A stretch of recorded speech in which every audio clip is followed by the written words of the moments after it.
to the teachers, master teachers, teacher broadcasters, school heads, RPMS focals, and to every participant, I welcome all of you to the national release of the Results-Based Performance Management System, Philippine Professional Standard for Teachers, or RPMS-PPST, for school year 2021-2022 orientation videos. For the past 5 years, since the national adoption and implementation of the Philippine Professional Standard for Teachers, we have proven that despite challenges, roadblocks, and even a worldwide pandemic, we have managed to withstand the implementation birth pains of the professional standards for teachers. And more importantly, we have continuously improved and enhanced the skills and performance of our teachers through a PPST-aligned RPMS. I am glad to report that this school year 2021-2022, we have achieved a significant milestone. We have finally and successfully completed all 37 PPST strand indicators in the RPMS with all the necessary means of verifications and performance indicators. This will aid our proficient and highly proficient teachers in the enhancement of their teaching practice. Furthermore, we are one step closer to our goal to enhance the system and process for the career progression of teachers using the 37 indicators of the PPST. And through the alignment of RPMS to the PPST, we enhance the determination and enhancement of teacher performance and quality.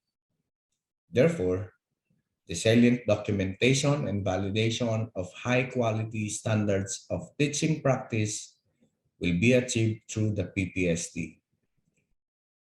So I invite all teachers and RPMS focals to watch the RPMS-PPST orientation series in order for you to be guided in the implementation of the RPMS for the remainder of the year. For this school year, there will be 3 orientation videos discussing 3 topics: an overview of key features of RPMS-PPST Year 3 is a comprehensive discussion on the indicators and MOVs for proficient and highly proficient teachers and teachers broadcasters, and a topic on support materials and frequently asked questions.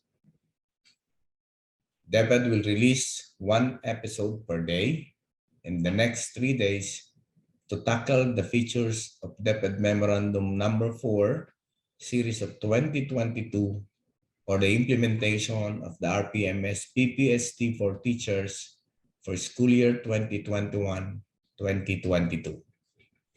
These materials represent a journey 5 years in the making.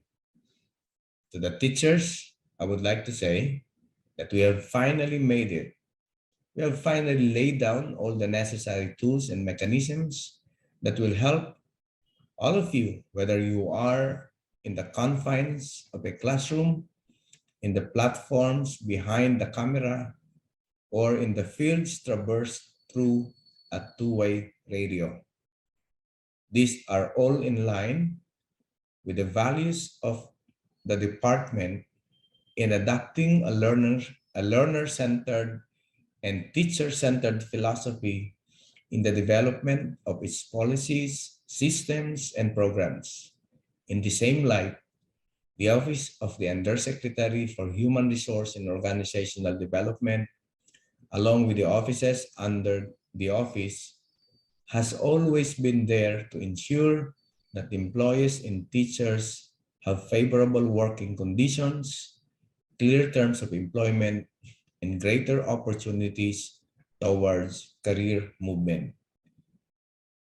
professional growth, and the eventual financial stability for high-performing and deserving teachers.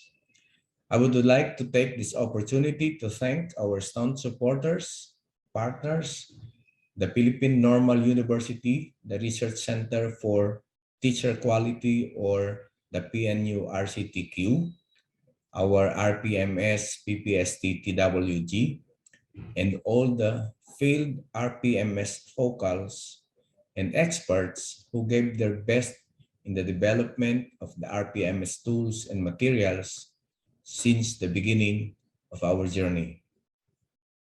Once again, welcome to the RPMS PPST Orientation Series.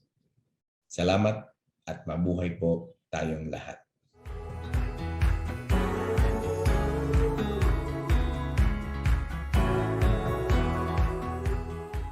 To our teachers, school heads, and RPMS implementers in the Department of Education, good morning. These resource videos are intended to reinforce your understanding about the RPMS PPST for school year 2021-2022. As mentioned, the resource videos will be divided into 3 episodes. And for our first episode, I will walk you through the PPST-based RPMS through the years. Moving on to our topic today. So this will be an overview of the RPMS PPST tools, including our timeline, which will be divided into 3 topics and objectives.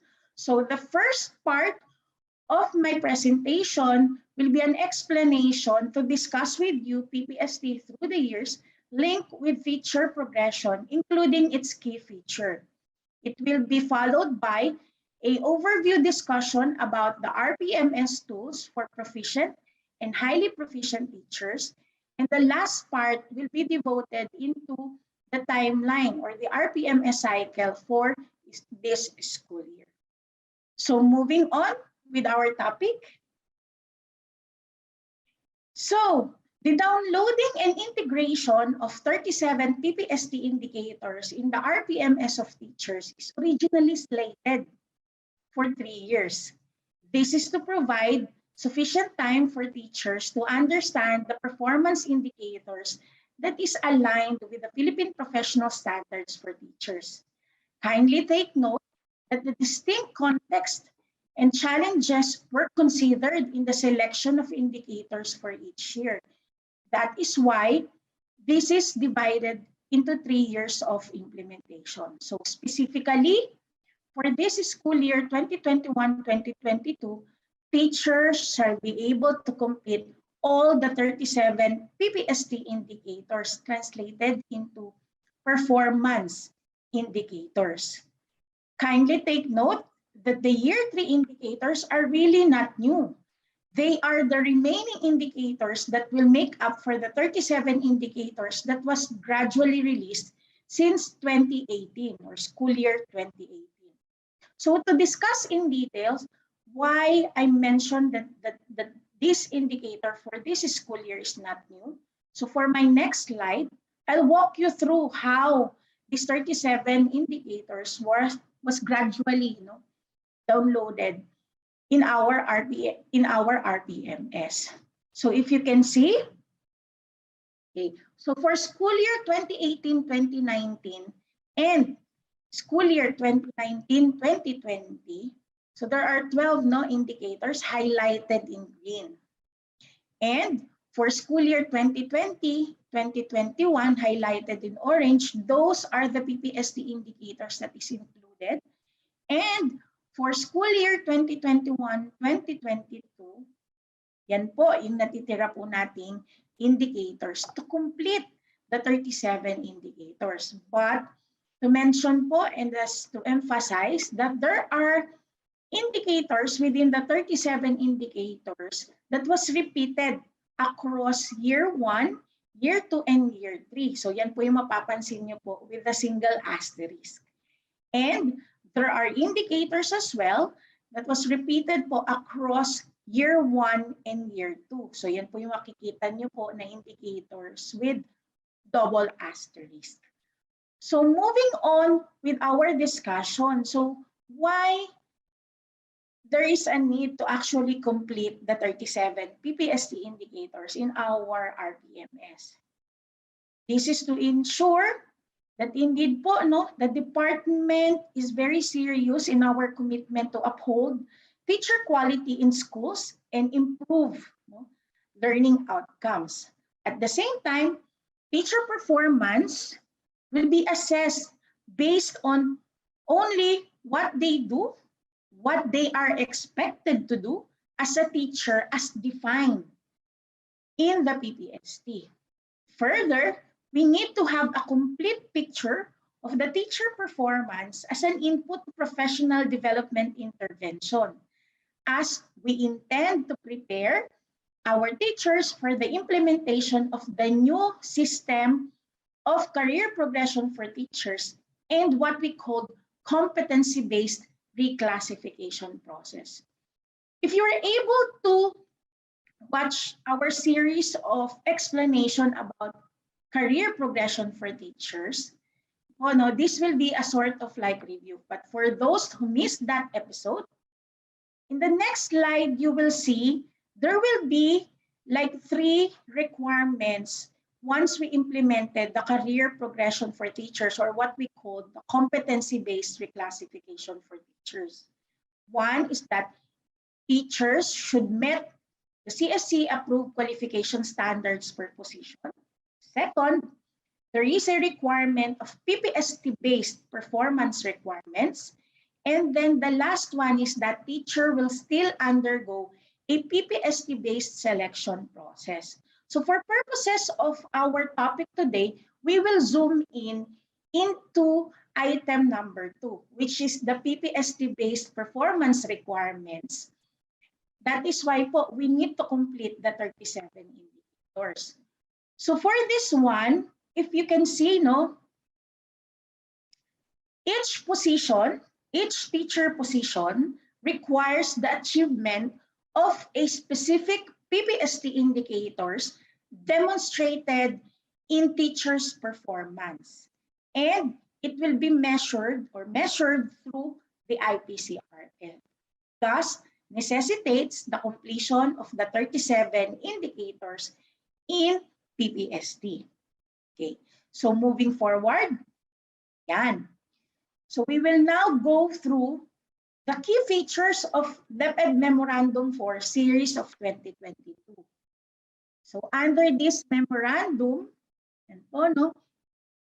it provides guidance, supplementary guidelines for the implementation of RPMS-PPST specifically for this school year, which discusses about and specify the RPMS cycle for school year 2021-2022, lay down the performance objectives, performance indicators, and means of verification for proficient and highly proficient teachers and teacher broadcasters.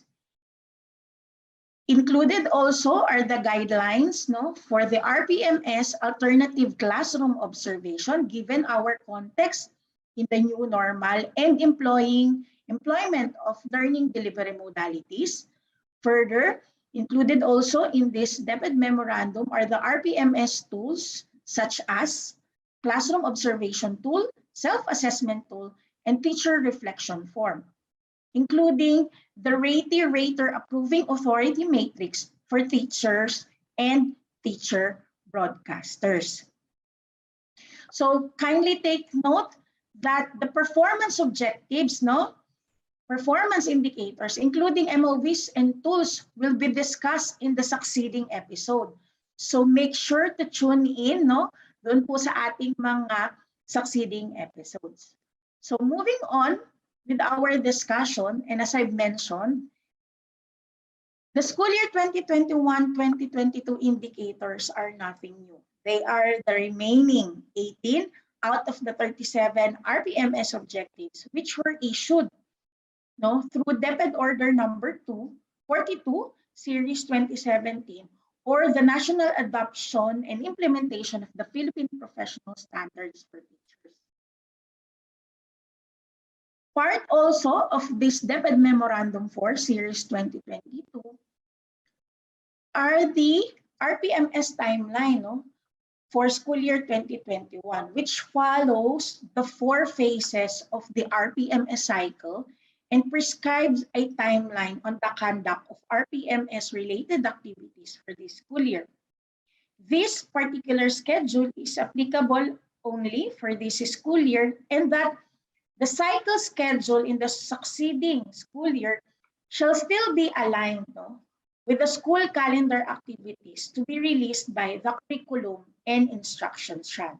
So we will zoom in with our RPMS timeline. So as you can see in the presentation, so aligned with the phases of the RPMS cycle enumerated in this department memorandum, the different task and activity that the rater and the ratee should undertake in relation to performance assessment of our teachers, including the prescribed schedule and timeline. But since, ito po yung maraming tanong of our teachers, since the DepEd Memorandum was issued only this February 2022, Central Office will allow an adjustment on the conduct of activities on these phases, specifically the schedule, based on your context and situation, subject to agreement and negotiation of the rater and the ratee.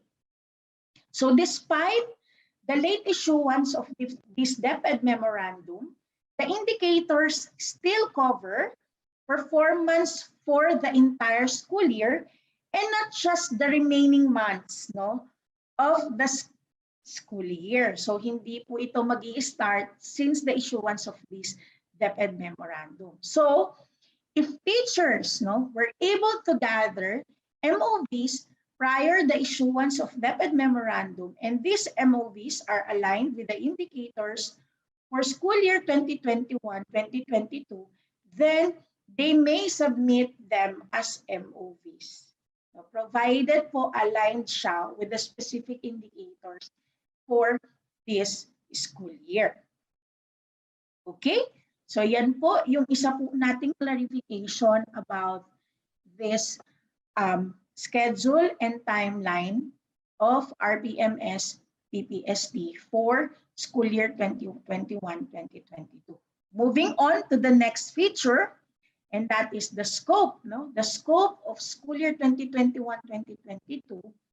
So it will cover po our regular teachers and our full-time broadcasters. So when we speak about regular teacher, they are the teacher who has direct contact with learners and adopts any of the following learning delivery modalities, such as the synchronous learning, the asynchronous learning, the blended learning, modular learning, or those who are engaged in the limited face-to-face classes. For our full-time broadcasters, kindly take note that these are applicable only to those who are officially reassigned to central office, and part-time teacher broadcasters are still considered as a regular teacher and shall use po, the RPMS-PPST tool. So meaning for full-time broadcasters, they have no direct contact with students and deliver lessons through TV-based, radio-based, or DepEd teleradio, and create and contextualize the video lessons and radio-based. So as I mentioned a while ago, so there are teachers po that they do teacher broadcasters work on a part-time basis. So for purposes of RPMS-PPST, for our part-time teacher broadcasters, they still need to use po yung regular teacher tools, RPMS-PPST tools. Okay, so that's our third feature of the DM4 series of 2022. So moving on with our discussion, allow me to present to you the summary of the indicators for proficient teachers.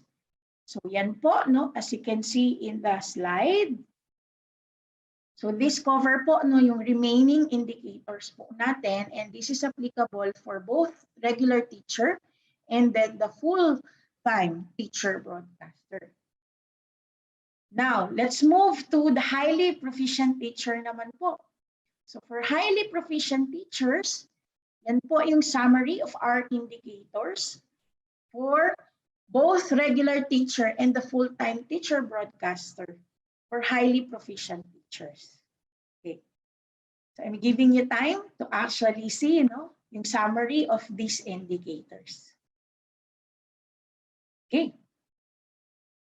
Now, my question is, are you ready to dive into the RPMS-PPST indicators? If yes, then watch out and kindly stay tuned for the release of episode 2, which will discuss, and we'll have an in-depth discussion as to the 18 PPST indicators. So kindly stay tuned at DepEd FB page, Kindly follow our BHROD page for the next episode. So with that, again, to our teachers, school heads, and RPMS implementers, good morning, everyone.